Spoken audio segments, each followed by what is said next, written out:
Hi guys. நம்ம இன்னைக்கு காரசாரமான ஒரு ரெசிபி தாங்க பார்க்க போகிறோம். இது சூடான சாதத்தில் போட்டு சாப்பிட்டா சும்மா நச்சுன்னு இருக்கும். உருண்டை குழம்பு தாங்க. ஆனால் இன்னைக்கு சுண்டைக்காய் வச்சு வாங்க எப்படி பண்ணுறதுன்னு பார்க்கலாமா? அதுக்கு நான் சுண்டைக்காவை இந்த மாதிரி நசுக்கி எடுத்திருக்கேன். வாஷ் பண்ணி க்ளீன் பண்ணி வச்சுக்கோங்க.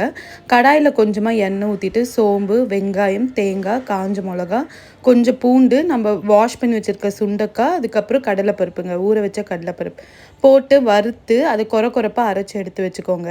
அதே கடாயில் கொஞ்சமாக நல்லெண்ணெய் ஊற்றி தாளிப்புக்கு எல்லாம் போட்டு வெங்காயம், தக்காளி, கருவேப்பிலை, காஞ்ச மிளகா, கொஞ்சம் உப்பு போட்டு நல்லா வதக்குங்க. இது நல்லா வதங்கினதும் காரத்துக்கு ஏற்ற மாதிரி மிளகாத்தூள், மஞ்சள் தூள், கொஞ்சம் வெறும் மிளகாத்தூள், கொஞ்சம் பெருங்காயம் சேர்த்துருக்கங்க.